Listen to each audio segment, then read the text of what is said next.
Gênesis capítulo 1, verso 1. Quem achar, diga amém. Amém. A gente lê primeiro ou ora primeiro? Ora. Vamos orar então. Pai nosso que está no mais alto de todos os céus, sejam trazidas à tua presença em todo o tempo, todos os nossos dons e dádivas, em santificação do teu santo, amado e maravilhoso nome, e pela santificação do teu nome, seja o teu reino atraído para a terra, e vindo o teu reino, que a tua vontade seja feita aqui embaixo na terra, do mesmo modo que ela é feita aí em cima, no mais alto de todos os céus. Antecipe, Senhor, as nossas bênçãos, o pão que não podemos colher no sábado, dai-nos hoje. Perdoe todas as nossas dívidas, como também as nossas ofensas, e dai-nos um coração humilde e disposição no coração, para perdoarmos todos aqueles que nos devem, e também aqueles que têm nos ofendido. Não nos deixe cair em nenhum tipo de tentação, antes nos livre de todo e de qualquer mal. Abra os nossos olhos para a tua palavra, revele-nos o Espírito por detrás da letra, porque está escrito que as tuas palavras são Espírito e vida. E nós queremos perceber em que Espírito o Senhor nos visita essa noite, para sermos cheios da vida de Deus, em Cristo Jesus. Amém, amém, amém. Quem pode celebrar Jesus por isso? Aleluia. Gênesis capítulo 1, verso 1. Quem encontrou a Bíblia, diga amém. Amém. Quem está sem Bíblia, diga misericórdia. Então pega do vizinho aí, irmão, misericórdia te é concedida. Pastor Jean, não tem um chazinho aí não? Tomar um chá, para ver se eu relaxo. Eu estou tenso, estou na adrenalina do Espírito Santo aqui, eu estou querendo voar. Você não tem noção não, dá vontade de virar piruleta aqui em cima. Não sei porque que o pessoal usa droga, é só se encher do Espírito Santo. A gente fica doidinho. Não, paletó não, está amarrado, aposentei paletó. Gente, encontraram? Posso ler? No princípio, criou Deus os céus e a terra. O que vem depois disso?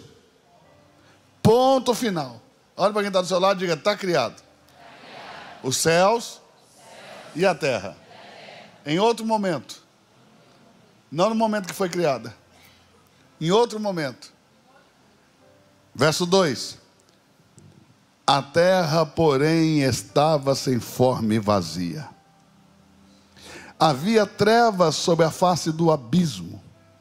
E o Espírito de Deus se movimentava, se movia, pairava, soprava sobre a face das águas. Quem está aí? Veja isso. A terra de Gênesis 1:1 e a terra de Gênesis 1:2, apesar de ser a mesma terra, estão em estados completamente distintos. Na terra de Gênesis capítulo 1, verso 2, há vazio. Ela está sem forma. Ela está vazia. Há trevas e há abismo. Diga comigo: sem forma. Vazia. Há trevas e há abismo. Ou seja, ela está caótica. Mas não foi assim que Deus a criou. Deus a criou perfeita. Deus a criou na luz.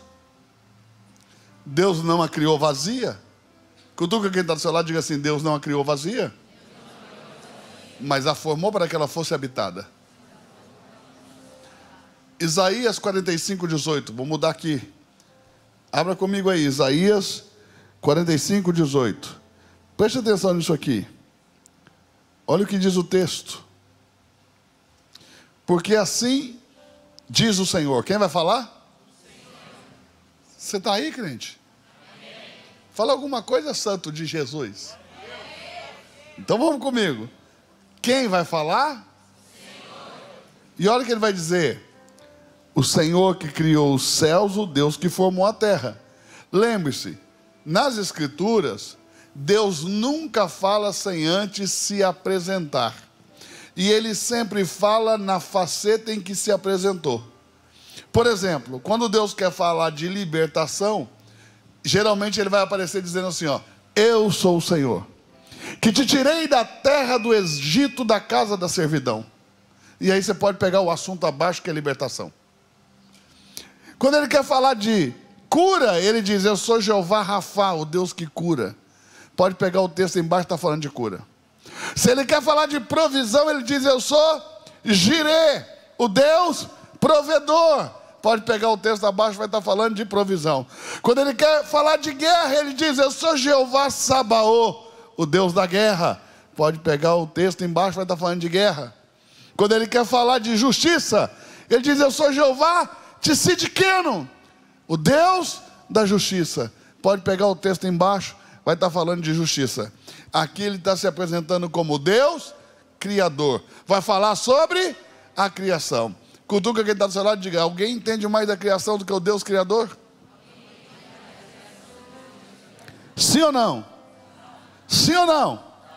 Olha o que ele diz: o Deus que formou a terra e a estabeleceu, não a criou vazia, não a criou vazia, mas a formou para que ela fosse habitada. Eu sou o Senhor e além de mim não há outro. Consegue entender?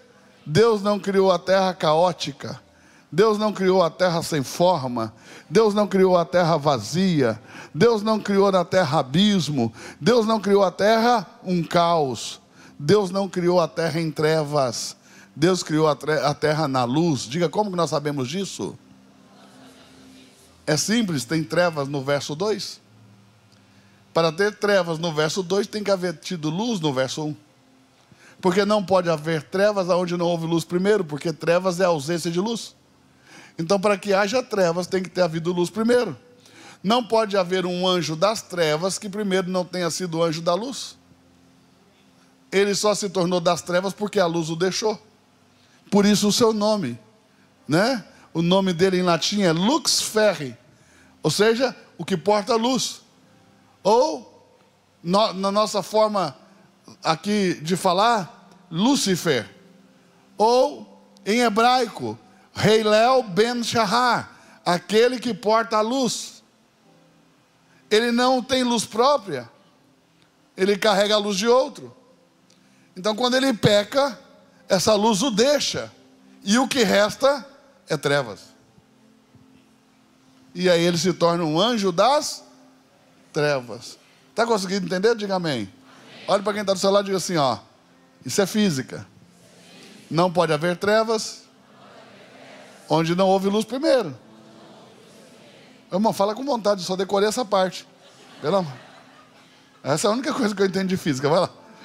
Não pode haver trevas onde não houve luz, porque trevas é ausência de luz. Está conseguindo entender? Diga amém. Então, em Gênesis no capítulo 1, verso 1, a terra tem que ter sido criada na luz. No verso 2, acontece alguma coisa entre o verso 1 e o verso 2 que deixa a terra sem forma, que deixa a terra vazia. Aliás, a palavra hebraica aí que é traduzida por era sem forma, a palavra que é traduzida por era, em outras Bíblias, aqui na minha tradução, a palavra é estava, né? Gênesis 1, verso 2. O estava aqui, em hebraico, a palavra é ayá. Essa palavra é a mesma palavra que aparece quando a mulher de Ló, ao sair de Sodoma, olha para trás. E aí é traduzido lá, a mesma palavra é traduzida lá assim: e tornou-se em uma estátua de sal. Então, nós podemos ler esse texto também dessa maneira, ó. E tornou-se sem forma e vazia. Está conseguindo entender? Ela não era sem forma e vazia desde o princípio. Ela tornou-se sem forma e vazia. E o que aconteceu? Juízo. Você pode ver que a terra de Gênesis 1, verso 2, está passando por um dilúvio. As águas cobrem a terra, não há parte seca. E esse dilúvio são águas de morte, águas de juízo. Houve um juízo. Quem está aí? Amém. E agora tem caos, tem trevas, tem abismo. Então Deus envia o seu Espírito. A terra está sem forma. está vazia, ela está em trevas, há abismo, mas o Espírito Santo se move sobre a face das águas. Olhe para quem está do seu lado e diga assim: o Espírito Santo é o primeiro missionário que Deus envia à terra. E por que Deus envia o Espírito Santo? Porque Ele é especialista em dar forma àquilo que está sem forma. Ele é especialista em encher de Deus aquilo que está vazio. Ele é especialista em trazer luz aos lugares que tem trevas. Ele é especialista em destruir os abismos. Está conseguindo entender? Diga amém. Quem está conseguindo entender? Então olhe para quem está do seu lado e diga assim: não importa como está a sua vida. O que importa é que o Espírito Santo está se movendo.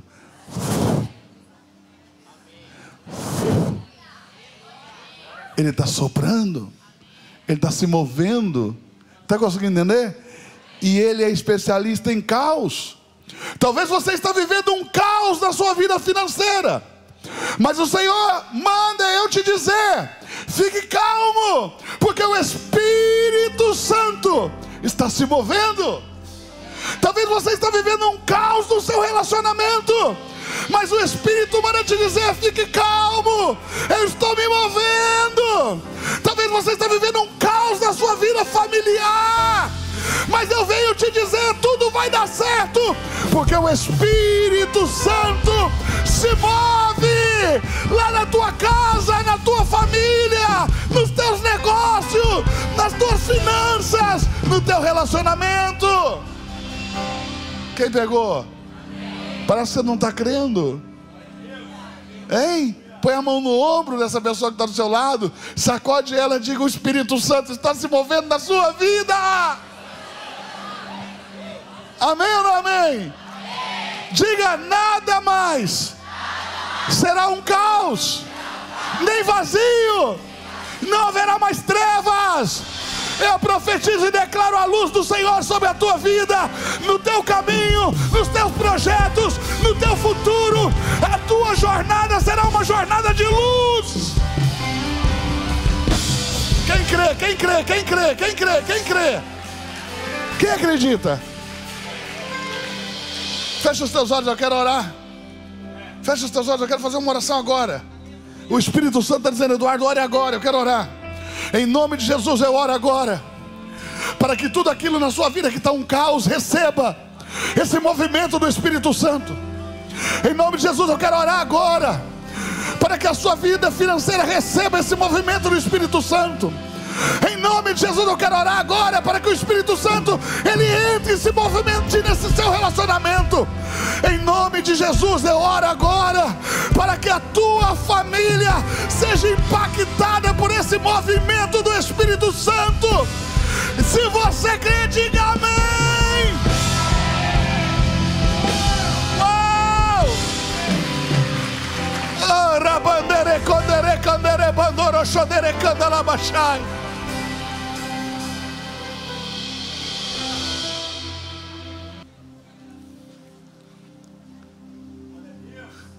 O Espírito de Deus está se movendo. Eu vou dizer de novo: o Espírito de Deus está se movendo. Consegue levantar a mão direita para o céu, a esquerda também, desce no ombro mais perto de você aí. Sacode e diga: o Espírito Santo está se movendo. Balança ele e diga: o Espírito Santo está se movendo. À medida que você movimenta ele, eu declaro e profetizo: o milagre está acontecendo. À medida que você se movimenta, eu declaro e profetizo: tem um milagre acontecendo. Tem um milagre acontecendo. Tem um milagre acontecendo. Tem um milagre acontecendo. Eu vou dizer de novo: tem um milagre acontecendo. Amém.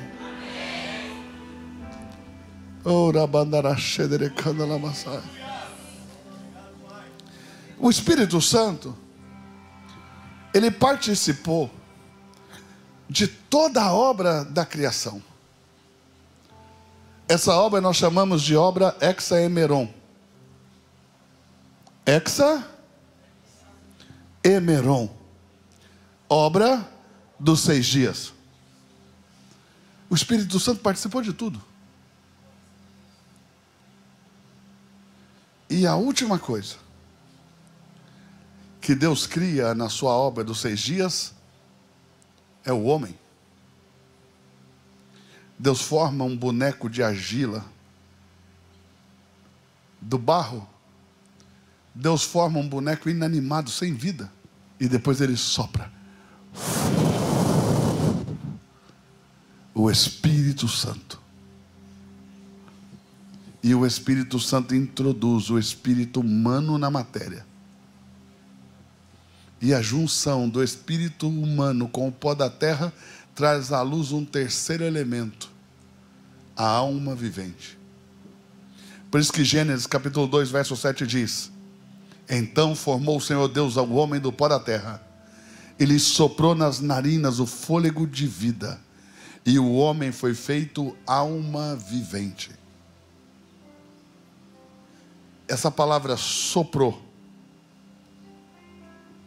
se você pegar o dicionário Strong, na Bíblia Oliver Tree, e clicar com o seu dedinho, vai aparecer a palavra hebraica, Ruá, Espírito de Deus.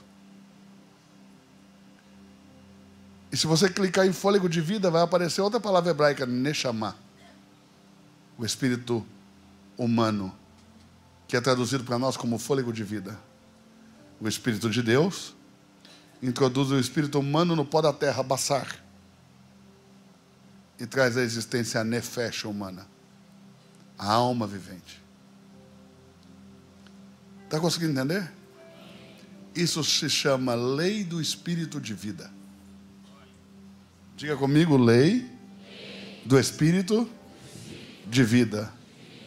O espírito da vida precisa soprar para que uma nova vida seja formada. Consegue entender ou não? Então, todas as vezes que um óvulo é fecundado, a matéria se prepara para receber uma vida, Deus tem que descer e soprar. Por isso que Satanás tenta tanto e com tanta força e tanta astúcia deturpar o momento da relação sexual. Porque esse deveria ser o momento de maior intimidade entre Deus e os homens. Porque esse é o momento em que Deus desce para soprar a vida. O que Satanás faz? Distorce, destoa, para que Deus se entristeça com o homem. Você consegue entender ou não? Mas esse deveria ser o momento mais lindo, de maior comunhão, porque Deus tem que soprar essa vida. E não há vida sem o sopro do Espírito. Quem está conseguindo entender? O Espírito Santo estava na terra quando o homem foi formado. Ele foi soprado no pó da terra. O Espírito Santo estava presente quando Caim se irou com Abel. Foi o Espírito Santo que disse: por que você está irado? Por que descaiu o teu semblante? Não é certo que se você fizer o que é bom, assim como seu irmão, você também vai ser aceito? O Espírito Santo estava no capítulo 1. O Espírito Santo estava no capítulo 2, no capítulo 3, no capítulo 4, no capítulo 5, mas no capítulo 6, no verso 1, o texto diz que se multiplicaram os homens na terra, e lhes nasceram filhas. E diz: viram os filhos de Deus que as filhas dos homens eram formosas, e tomaram para si mulheres, as mais formosas, todas quantas escolheram. Então Deus diz: eis que o homem é carnal. Não darei mais o meu espírito ao homem, e isso será para sempre? Não darei mais o meu espírito ao homem, para sempre. E os seus dias serão apenas 120 anos. Deus diminuiu o tempo de vida dos homens? Antes desse dia, leia lá para você ver. Os homens viviam 400 anos, 500 anos, 600 anos. Teve um que viveu 900 e tantos anos. Está conseguindo entender? Quem está conseguindo entender? O que deixou Deus tão irado, tão zangado, que faria com que Ele tirasse o seu Espírito Santo da terra? Um casamento de julgo desigual. Há duas possibilidades nesse texto. A primeira, alguns teóricos acreditam que seres celestiais, pastor, deixaram sua residência, como está em Judas, e se envolveram em fornicação com mulheres, anjos caídos, tomaram a forma humana e cometeram o pecado de fornicação com mulheres e fizeram filhos, e estes nasceram anomalias, híbridos. E daí vem a ideia de semideuses, que os gregos têm, os egípcios também. Todos os povos antigos têm essa mesma ideia de seres espirituais que vêm, possuem mulheres e fazem filhos que são híbridos. Parte humanos, parte não humanos. E Deus, para destruir essa raça híbrida, teria mandado o dilúvio. Essa é uma possibilidade. Você pode ver isso em um livro de um autor chamado Pember, As Eras Mais Primitivas da Terra. E há uma outra possibilidade de um outro teórico que é americano, viveu no Brasil por bom tempo, viveu em Minas Gerais, na cidade de Lavras, chamado Lawrence Wilson, escreveu um livro chamado Plano Divino através dos Séculos. E ele propõe que os filhos dos homens são, as filhas dos homens são a descendência ímpia de Caim, e que os filhos de Deus é a descendência santa de Sete, e que os ímpios se casaram com os santos, e isso deixou Deus irado. Independente de qual teoria nós vamos adotar, a verdade é, Deus disse: não darei mais o meu Espírito ao homem. E o Espírito Santo deixa a terra. E sabe onde ele vai aparecer? No céu. Apocalipse capítulo 4, verso de número 1. Quem achar, diga amém. Ninguém achou. Amém. Então, Apocalipse capítulo 4, verso 1. Posso ler? Está escrito assim: depois dessas coisas olhei, e eis que tinha uma porta aberta no céu. Você pode profetizar na vida de alguém que está perto de você e dizer: tem uma porta aberta no céu para você hoje? O Espírito Santo está me falando: Eduardo, tem gente aqui dentro que está sem saída. Diga para eles que eu estou abrindo uma porta no céu para eles essa noite. Tem uma porta aberta no céu para você essa noite. Quem está conseguindo entender, diga amém. E a primeira voz que como de trombeta ouvira falar comigo disse: sobe aqui e mostrar-te-ei as coisas que depois destas devem acontecer. Imediatamente fui arrebatado em espírito, e eis que no céu estava posto um trono, e no trono alguém assentado, e esse que estava assentado era semelhante no aspecto à pedra de jaspe e a sardônica, e ao redor do trono um arco celeste semelhante a esmeralda. Ao redor do trono havia 24 tronos, e assentados sobre os 24 tronos 24 anciãos, vestidos de vestidos brancos, em cujas cabeças tinham coroas de ouro. E do trono saíam relâmpagos e vozes e trovões, e diante do trono ardem 7 tochas de fogo, que são os 7 Espíritos de Deus. Veja, os 7 Espíritos de Deus aqui estão diante do seu trono. Você está aí ou não? Então o Espírito de Deus, ele deixa a terra e vai ao céu. E aí estão os 7 Espíritos de Deus diante do trono. Deus tem um Espírito só. Mas esse Espírito se manifesta em 10 faces diferentes. Está conseguindo pegar?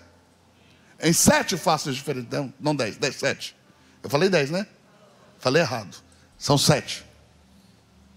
Por isso que a menorá, o maior símbolo do Espírito Santo, é de uma obra de ouro puro, maciço, batido, com 7 lâmpadas de fogo, com 7 chamas. A Bíblia diz que foi feita a menorá, o candelabro, de ouro maciço, sem emendas, para mostrar que é um só Espírito, mas com 7 hastes, para mostrar que ele se manifesta de 7 maneiras distintas. O Espírito que estava na terra era o Espírito do Senhor. Lá em Isaías capítulo 11, verso 2, vamos lá. Nós temos os nomes dos 7 Espíritos de Deus. E olha como está escrito, verso 2: e repousará sobre ele o Espírito do Senhor. 1. O Espírito de sabedoria. 2. O Espírito de entendimento. 3. O Espírito de conselho. 4. O Espírito de fortaleza. 5. O Espírito de conhecimento. 6. E o Espírito do temor do Senhor. 7. Está conseguindo entender ou não? Deus tem 7 Espíritos. Deus tem 7 Espíritos. Agora preste atenção. Quando Jesus veio, ele já nasceu com o Espírito Santo. Porque o Espírito de Jesus é divino. Jesus é humano, mas o Espírito é divino. Está conseguindo entender ou não?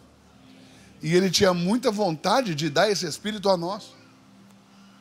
Mas ele não podia dar sem passar por sua paixão, morte, ressurreição, ascensão e glorificação.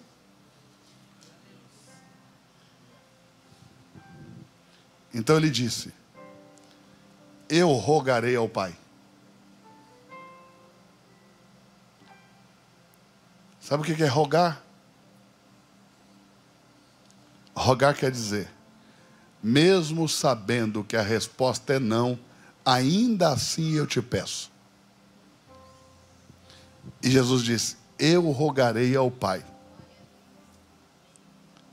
e Ele vos dará um outro Espírito. Glória a Deus. Que estará convosco. Olha o que ele vai dizer agora. Habitará em vós para sempre. Consegue entender? João capítulo 14, verso de número 16. João 14, 16. E eu rogarei ao Pai, e Ele vos dará outro Consolador. Vou clicar aqui em Consolador. Palavra grega para Consolador, Paráclitos. O Espírito de Deus. O Senhor nos dará um outro Espírito.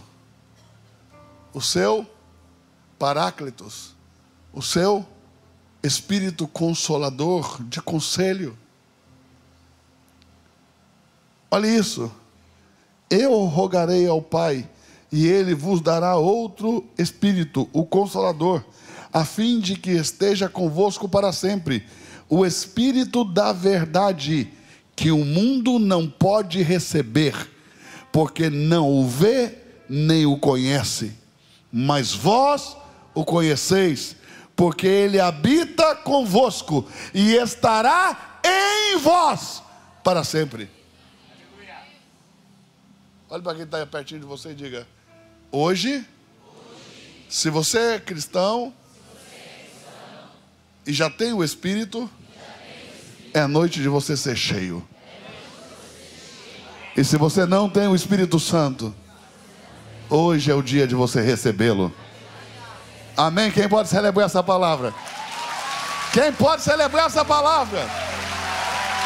Seja cheio do Espírito Santo, em nome de Jesus.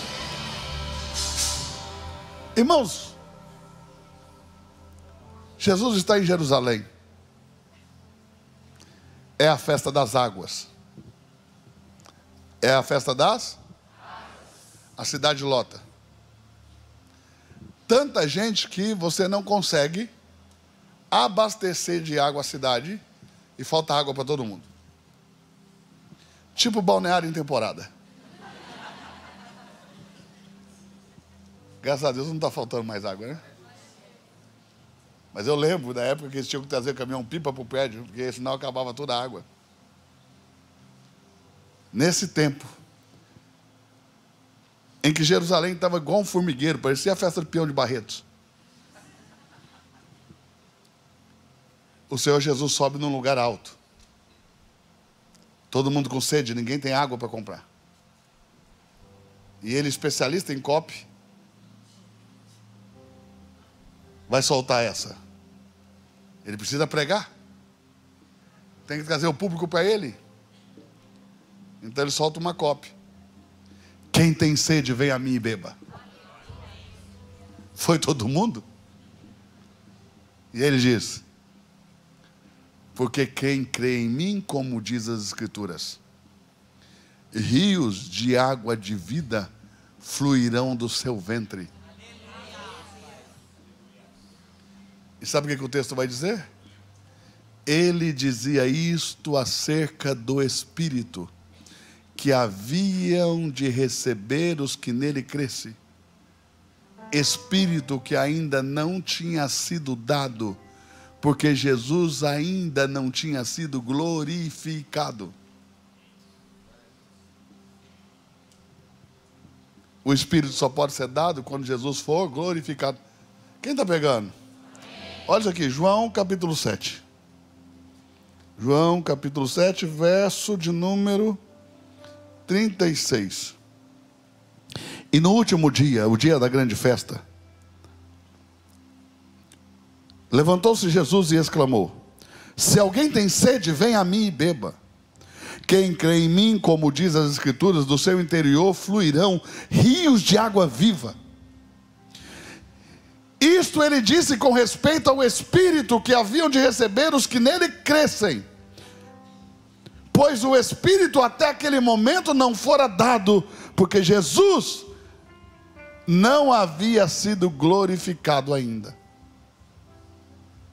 Olhe para quem está pertinho de você, me ajude a pregar e diga: o Espírito não tinha sido dado,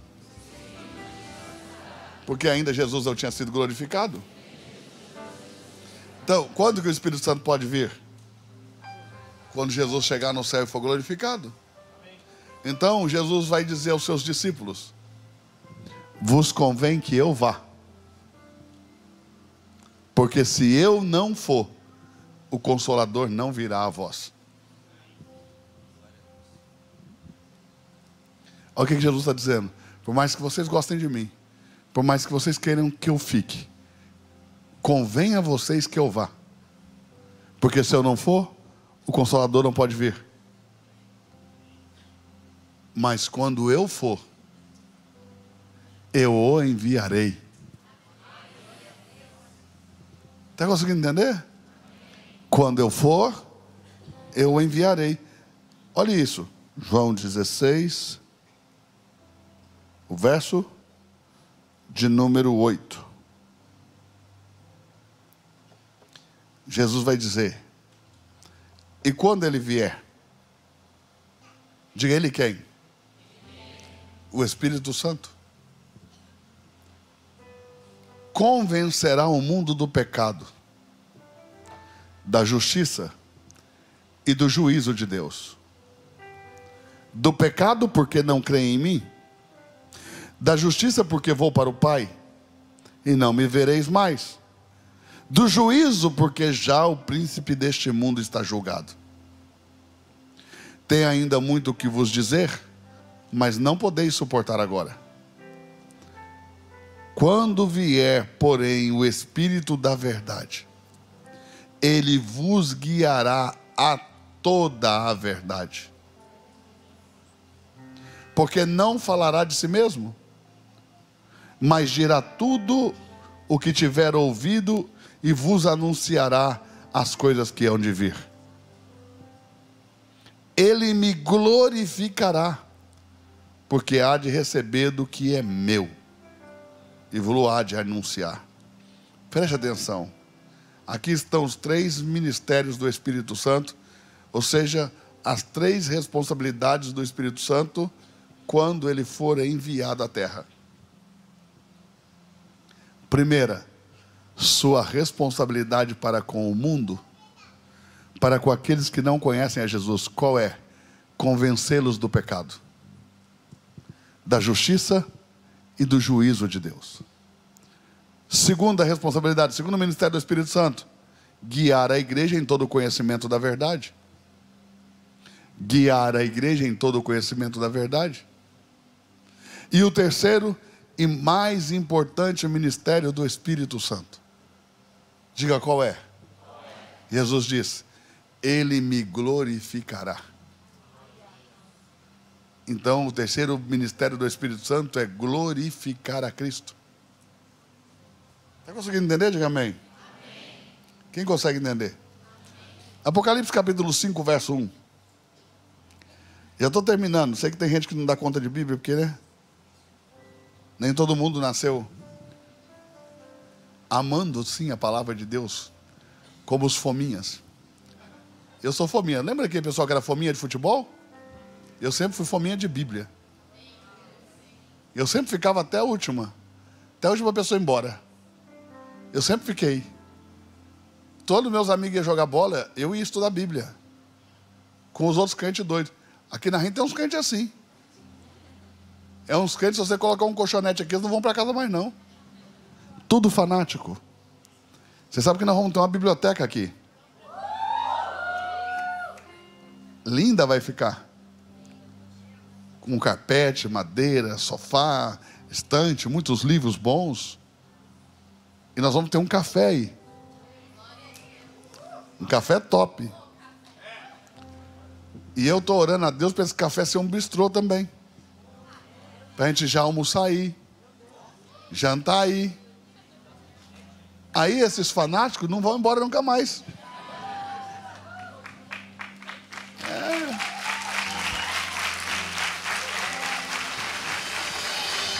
Você sabe que eu fui ali na feira da construção e vi uma casa que é um container, que é só pôr um caminhão e trazer, puf, já está pronta. Tem quarto, banheiro, cozinha, tem até um deck. Falei, gente, isso aqui dá certinho lá no estacionamento. Morar na igreja. Hã? Você gostaria, Tomate? Morar no parque. Agora a gente pegou 10 mil metros lá no fundo, dá para colocar lá. Eu estava até pensando em fazer umas quadras de beach tênis lá. Quem anima?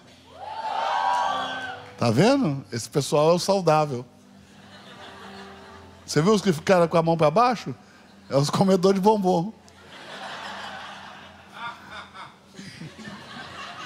Isso nunca viu uma raquete na vida, nem de longe. Só na TV. Apocalipse capítulo 5, verso 1. João, o profeta, diz: e vi na mão direita daquele que estava sentado no trono um livro escrito por dentro e por fora, todo selado com 7 selos. Vi também um anjo forte que proclamava com grande voz: quem é digno de abrir o livro e desatar os seus selos? Ora, nem no céu, nem sobre a terra, nem debaixo da terra, ninguém podia abrir o livro, nem mesmo olhar para ele. E eu chorava muito, porque ninguém foi achado digno de abrir o livro, nem mesmo de olhar para ele. Todavia, um dos anciãos me disse: não chores. Eis aqui o leão da tribo de Judá, a raiz de Davi, que venceu para abrir o livro e desatar os seus 7 selos. Então vi no meio do trono, entre os 4 seres viventes, por entre os anciãos, de pé, um cordeiro, como tendo sido morto. Ele tinha 7 chifres, e também 7 olhos. Olha essa frase, que são os 7 Espíritos de Deus enviados a toda a terra. Porque quando Jesus chegou no céu, os 7 Espíritos foram enviados. Veja que no capítulo 4, os 7 Espíritos estão diante do trono. No capítulo 5, os 7 Espíritos foram enviados a toda a terra. O que mudou? A chegada de Jesus. Daniel foi arrebatado para ver Jesus chegar no céu. João foi arrebatado na ilha de Patmos para ver Jesus na sua entrada triunfal no céu. Os discípulos estão no Monte das Oliveiras, Atos capítulo 1, eles estão olhando para o céu, enquanto Jesus está sendo o assunto, e eles dizem, ele foi subindo, então vieram umas nuvens e o encobriram, e ele desapareceu por entre as nuvens do céu. Daniel capítulo de número 7, e verso de número 13 diz, e eu continuei olhando, e eis que vinha chegando com as nuvens do céu, o Filho do Homem. João olha e diz, eu vejo, parece um cordeiro, parece que foi morto, mas está aqui. Quando Jesus entra, os 7 Espíritos são enviados. Consegue entender ou não? E agora toda a terra está cheia do movimento do Espírito de Deus. A revelação está aqui. Quando Jesus ressuscitou, ele precisou de 40 dias da sua ressurreição até a sua glorificação, em um processo de imortalização do corpo até a glorificação. Ou seja, Jesus não ressuscita glorificado. Jesus ressuscita apenas imortalizado. Como nós sabemos disso? João viu ele glorificado. João disse, ele tem olhos como de fogo, cabelos brancos como a neve, ele está vestido de uma roupa branca de linho puro, toda salpicada de sangue. Ele vem montado em um cavalo branco, uma espada de fogo aguda sai da sua boca. Ele tem uma inscrição na sua coxa escrito Rei dos Reis e Senhor dos Senhores. Esse é Jesus glorificado. Ele diz, o seu rosto é como um relâmpago.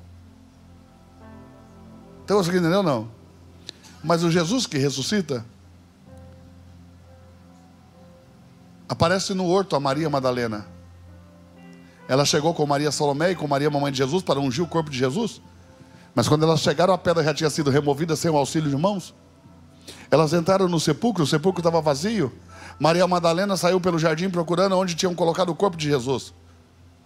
De repente ela encontra um homem, ela pensa que é o jardineiro, o hortelão.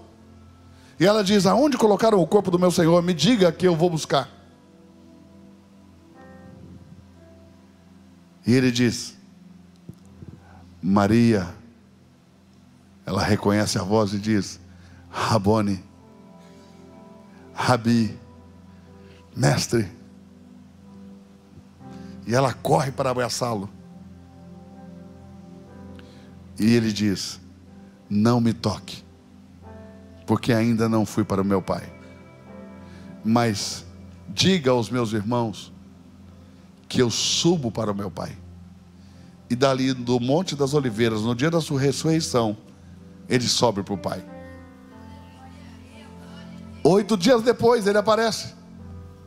Os discípulos estão fechados numa casa, portas e janelas trancadas. Jesus simplesmente atravessa a parede com um corpo imortalizado. Tomé, eu só creio se eu colocar o meu dedo na ferida da sua mão. Quando Jesus entrou, já entrou com a mão. Tomé, veja minha mão, toque a ferida E não toque sua mão, toque também o meu lado, onde entrou a lança. E seja crente e não incrédulo. Daquela casa Jesus volta para o céu. Dias depois ele aparece de novo. O pessoal está pescando. É noite. Estão num barco. Jesus do nada aparece dentro do barco. E diz: paz seja convosco. Quase que todo mundo pula. A Bíblia diz que eles ficaram atemorizados, pensando que estavam vendo algum fantasma. Aí Jesus, sabendo o que eles pensavam, diz: porque sobe tais pensamentos ao vosso coração. Me toque. Porque um espírito não tem carne nem ossos, como vede que tenho. E os abençoou. E do barco foi de novo para o céu. Então Jesus subiu e desceu várias vezes em 40 dias, até que no 40º dia, lá do Monte da Oliveira, ele sobe na frente dos discípulos e não volta mais. Porque ele fica à destra da majestade nas alturas. Mas não pensa você que foi fácil Jesus chegar lá. Porque quando ele sobe, o Espírito Santo desce, então o céu fica sem essa revelação. Jesus é um mistério oculto até mesmo aos anjos. Nem os anjos sabiam que Deus tinha um filho. Está conseguindo pegar? Quem está conseguindo pegar? Quando Jesus vai entrar no céu, os portais do céu não se abrem para ele. Porque ele chega lá imortalizado, com um corpo ferido. Olha como se escreve o salmista: quem é este que vem de Edom, saltando sobre os montes, com uma roupa branca de linho puro, toda salpicada de sangue? Aí ele responde: eu sou. Sozinho pisei o lagar das uvas, e não houve ninguém que me ajudasse. Uma serpente feriu o meu calcanhar, mas eu esmaguei a cabeça da serpente.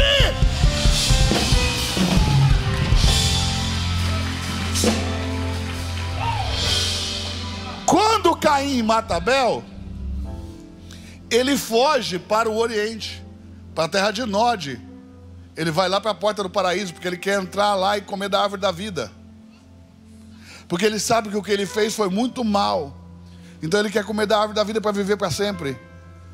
Só que lá em Gênesis, no capítulo 3, versos 23 e 24, Deus colocou querubins para guardar o caminho que leva à árvore da vida, e uma espada inflamada que anda no caminho. Então os querubins têm a sua cabeça para baixo e as asas estendidas, como na Arca da Aliança, porque eles são o portal. E ninguém entra se não passar por eles. Esses querubins são tão terríveis que a Bíblia diz que dentro deles tem olhos e relâmpagos ficam andando dentro deles. Eles têm 4 rostos.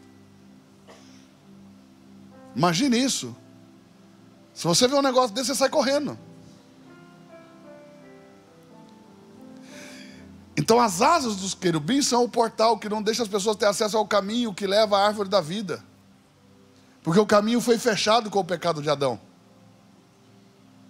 Deus diz: eis que o homem é comum de nós, sabendo o bem e o mal. Ora, para que não estenda também a sua mão e coma da árvore da vida e viva eternamente, o Senhor, pois, o lançou fora do jardim do Éden para lavar a terra de que fora tomado, e colocou querubins ao oriente do Éden para guardar o caminho que leva à árvore da vida, e uma espada inflamada que anda ao redor. Uma espada de fogo. Quem está conseguindo entender? Então quando Jesus chega lá, os portais não se abrem, porque os anjos pensam: outro Caim, quer entrar mas não pode. Mas aqui na terra alguém tem uma revelação, e um salmista faz uma canção que se escuta do céu, e a canção diz assim: levantai, ó portas antigas, as vossas cabeças, e entrará o Rei da Glória.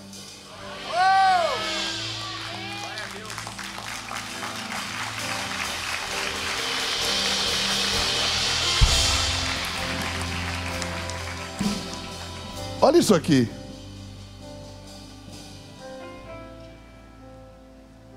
Verso 11 de Apocalipse, capítulo 5.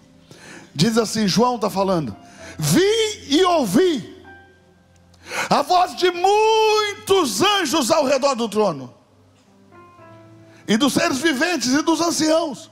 E o número de anjos era milhões de milhões e milhares de milhares.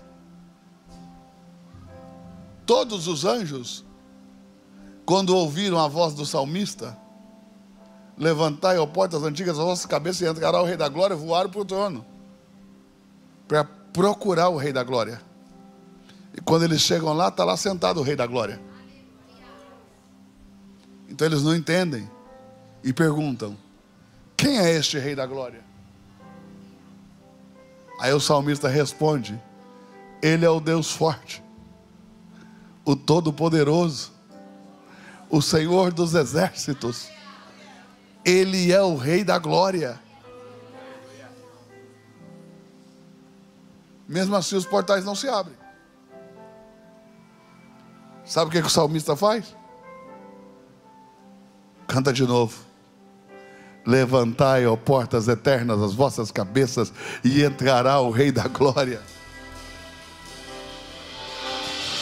E os anjos perguntam todos de novo, de uma só voz: quem é este Rei da Glória?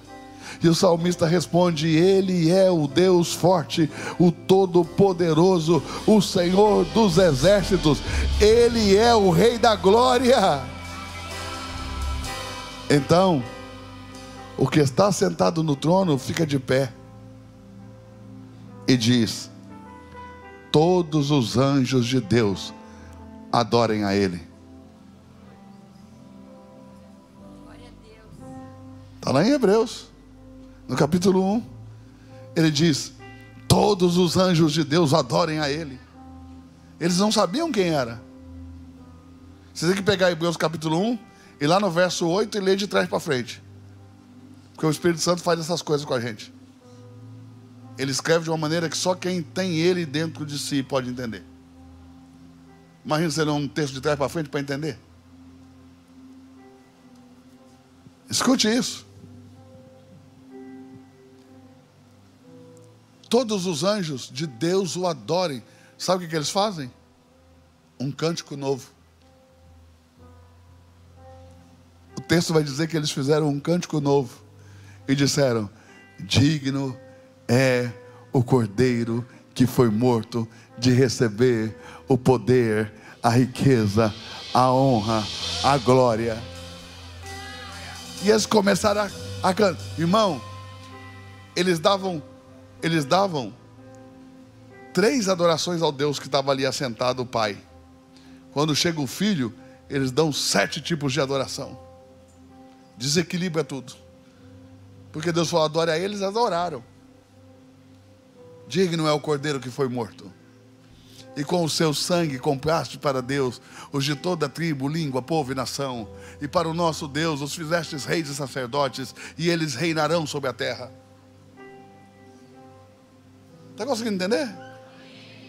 Eu vou pegar Hebreus aqui, capítulo 1, verso 8, para você entender melhor como que eles vão descobrir que Ele é o Filho de Deus. Isso não é para qualquer cabeça não, tá, irmão? Se você está travando as bielas, o problema é seu, desculpa. Verso 8. Mas acerca do Filho, acerca de quem? Se diz: o teu trono, ó Deus, é para todos sempre, cetro de equidade é o cetro do teu reino. Ainda quanto aos anjos diz: aquele que de seus anjos faz ventos, e de seus ministros labaredas de fogo. E quando novamente, verso 6, introduzir o primogênito do mundo, o primogênito no mundo espiritual, diz: e todos os anjos de Deus o adorem. Pois a qual dos anjos disse jamais: tu és meu filho, e hoje te gerei? E outra vez: eu lhe serei por pai, e ele me será por filho. Verso 4: tendo se tornado tão superior aos anjos, o quanto herdou o mais excelente nome do que eles. Verso 3: Ele, que é o resplendor da glória e a expressão exata do seu ser, sustentando todas as coisas pela palavra do seu poder, foi feito purificação dos pecados e assentou à destra da majestade nas alturas.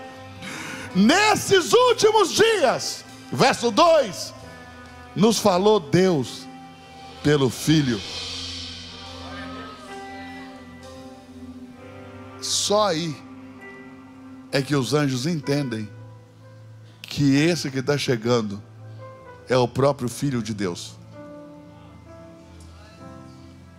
E nessa hora que ele é glorificado, João vê, parece um cordeiro, parece que foi morto, mas está aqui. E o ancião diz: João, não chore mais, porque está aqui o leão da tribo de Judá. O cordeiro que foi morto ressuscitou como leão. Não pegou. Psst. Jesus só morreu como cordeiro. Ele não vive como cordeiro. Ele morreu como cordeiro para obedecer a Deus. Mas hoje ele se apresenta como um grande leão. Ele morreu como cordeiro, mas ressuscita como leão. E aí o ancião de João: não chore, aqui está a raiz de Davi, aqui está o leão da tribo de Judá. Ele venceu para abrir o livro e desatar os seus selos. Quem pegou? Meu Deus, eu sinto Deus nesse lugar. Eu sinto a presença do Espírito Santo neste lugar. Eu estou tão cheio de Deus e do Espírito Santo que eu posso ouvir bater o coração de vocês.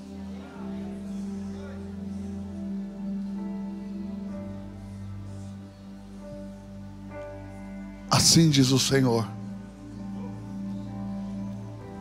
essa noite é noite de salvação.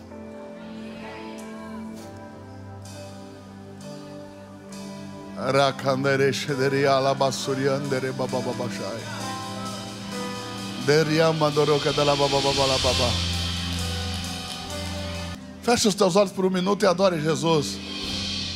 Eu sinto que Deus quer salvar pessoas essa noite.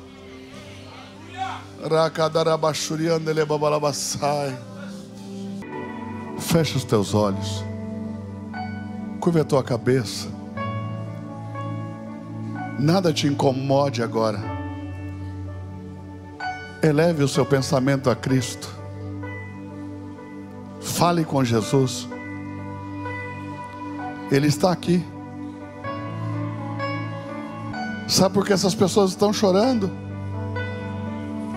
Porque elas estão sentindo a presença dEle. Fale com Ele.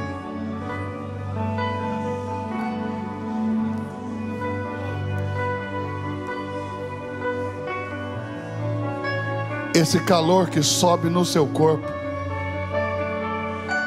é a presença do Espírito Santo. Esse arrepio que sobe no seu corpo é a presença do Espírito Santo.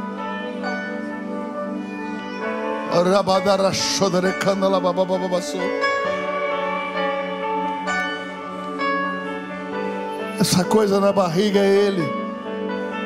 Quando Ele está perto, a gente tem isso. Esse lugar está cheio da presença dEle. E eu ouço o Espírito Santo dizendo: Eduardo, hoje é noite de salvação.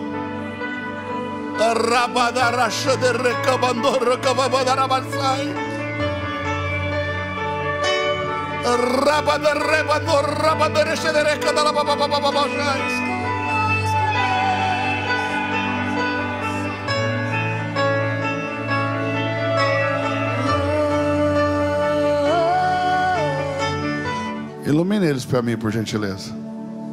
Olhe para mim. Se você está aqui dentro hoje não é por acaso.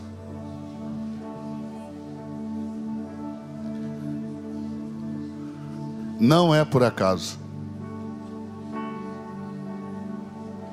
Romanos capítulo 10, verso 9 e 10 vai dizer: todo aquele que confessar Jesus como Senhor e em seu coração crer que Deus o ressuscitou dos mortos, esse será salvo.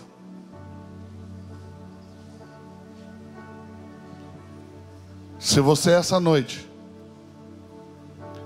quer fazer de Jesus o Senhor da sua vida, crendo que Deus o ressuscitou dentre os mortos e que Ele está vivo e não morto,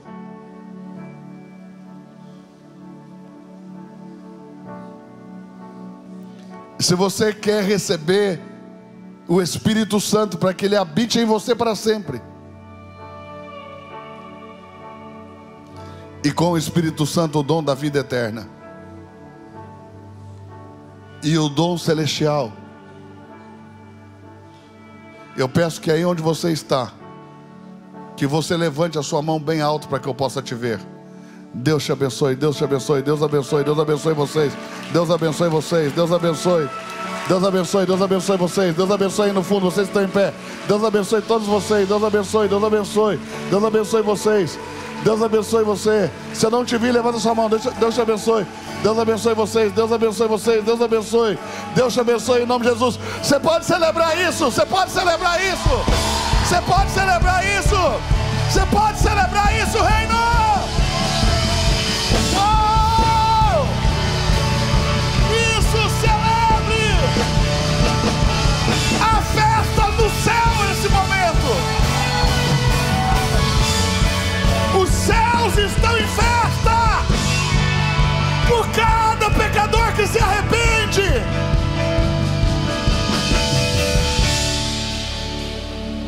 Escute, você que levantou a sua mão, precisa fazer uma oração comigo. Eu preciso que você, aí onde você está, você repita essa oração em voz alta. Feche os teus olhos e ore comigo. Senhor Jesus, hoje eu te faço o Senhor da minha vida. Creio que o Senhor está vivo e não morto, e recebo o dom do Espírito Santo, o dom da vida eterna e o dom celestial. Amém. Você pode aplaudir Jesus?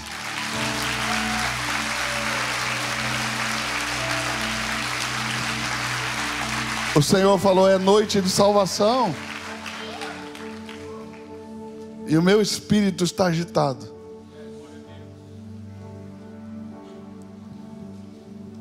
Se você fez essa oração hoje pela primeira vez na sua vida, deixa eu te ver. Deus abençoe, Deus abençoe, Deus abençoe, Deus abençoe vocês, Deus abençoe, Deus abençoe, Deus abençoe, Deus abençoe vocês, Deus abençoe, Deus abençoe, em nome de Jesus. Isso é muito lindo. É isso que faz valer a pena todo o nosso esforço. Você que hoje levantou a mão é que dá sentido a tudo que nós como igreja fazemos. Fazemos tudo o que fazemos para que Jesus te toque dessa maneira, levando vida eterna e salvação. Amém? Celebre Jesus, aplauda Jesus.